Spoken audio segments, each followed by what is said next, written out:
menjatuhkan pidana kepada terdakwa tersebut. Oleh karena itu dengan pidana mati, memerintahkan terdakwa tetap berada dalam tahanan, menetapkan barang bukti tetap terlampir dalam berkas, dikembalikan kepada penuntut umum untuk digunakan dalam perkara lain.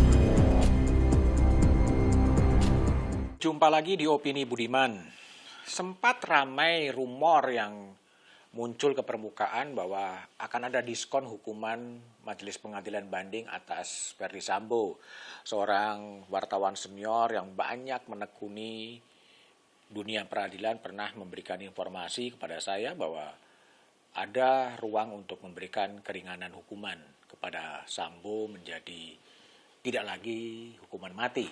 Tetapi kemudian setelah putusan itu dibacakan, justru Pengadilan Banding memperkuat putusan Pengadilan Negeri Jakarta Pusat.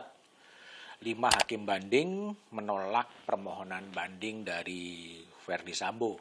Artinya Sambo tetap divonis mati, sama dengan putusan Pengadilan Negeri Jakarta Selatan.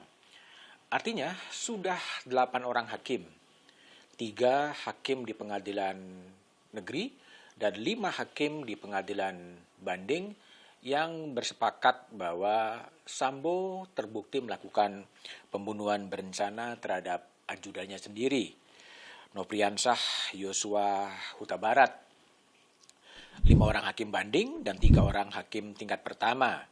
Majelis Hakim Banding, Singgih Budi Prakoso, Ewit Sutriyadi, Mulyanto, Abdul Fattah, dan Tony Pribadi menolak memori banding yang diajukan oleh kuasa hukum Ferdy Sambo. Ada beberapa hal yang kemudian diajukan dalam memori banding Ferdy Sambo. Yang pertama adalah soal ultra petita. Ultra petita adalah sebuah ungkapan dalam dunia hukum perdata, ya, hukum perdata, tapi ini dikaitkan dalam kasus pidana.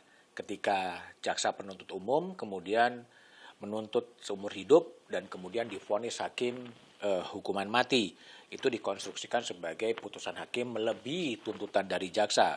Tapi kemudian hakim mengatakan itu tidak masalah, hakim banding tetap menyatakan bahwa Sambo tetap dijatuhi hukuman mati. Yang kedua yang dipersoalkan adalah soal kontroversi soal hukuman mati itu sendiri. Hukuman mati memang kontroversial, banyak orang yang menolak hukuman mati karena dianggap bertentangan dengan konstitusi.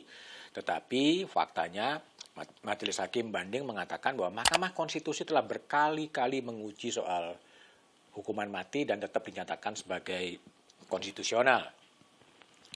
Memang dalam KUHP yang baru akan berlaku pada tahun 2026, hukuman mati bisa diubah. Ya, hukuman mati bisa diubah menjadi hukuman seumur hidup atau hukuman 20 tahun atau 15 tahun penjara setelah kemudian 10 tahun dijalani. 10 tahun dijalani akan dilihat apakah memang ada perbaikan perilaku dari terpidana yang dijatuhi hukuman mati. Itu terbuka ruang kemudian hukuman mati itu kemudian bisa diubah menjadi hukuman divonis di penjara.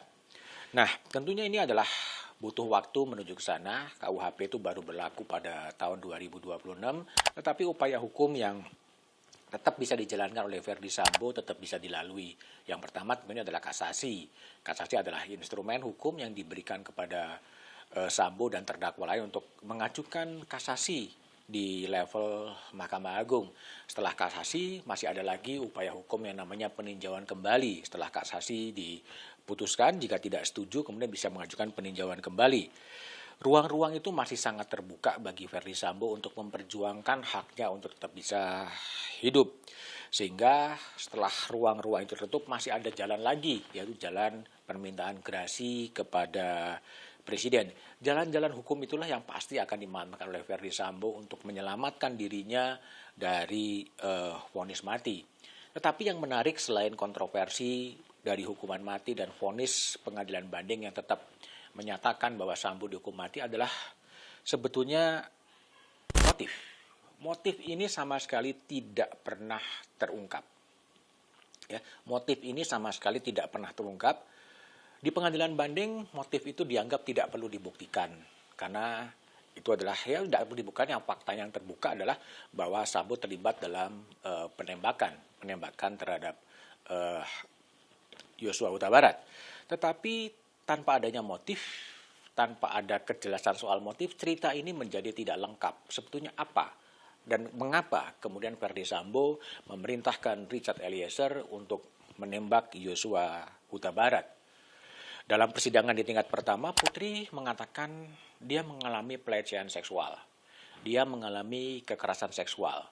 Dia merasa dibanting oleh Yosua Huta Barat. Itu adalah konstruksi dari penasihat hukum maupun Putri Candrawati yang membuat kemudian Sambo emosi dan memerintahkan terjadinya penembakan. Sayangnya nggak ada alat bukti di situ.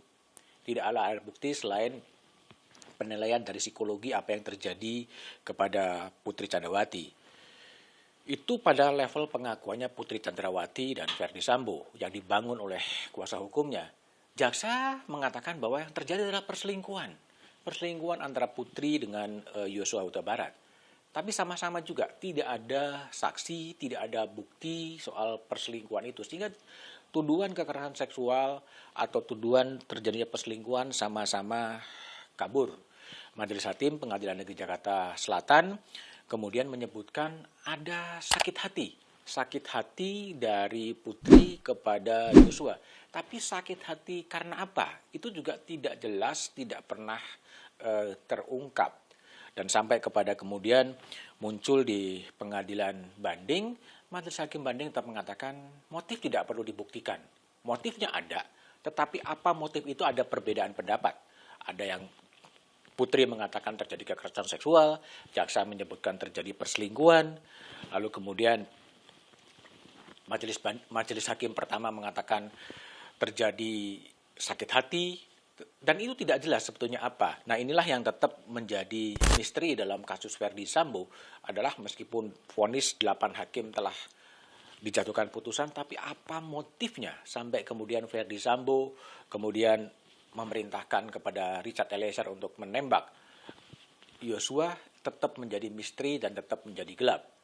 Ya semoga saja pada peradilan-peradilan tingkat selanjutnya motif ini tetap terungkap, motif yang rasional bisa terungkap sehingga jalinan cerita mengapa terjadi penembakan atas instruksi Verdi Sambo kepada Richard Eliezer dan kemudian menjadikan Yosua Huta Barat meninggal menjadi terungkap. Kalau enggak, ini tetap akan menjadi sebuah ganjalan dan spekulasi apa di balik penembakan Yosua Huta Barat tetap menjadi spekulasi yang tidak terjawab seandainya hakim tidak bisa membuktikan apa sebetulnya motif itu semua.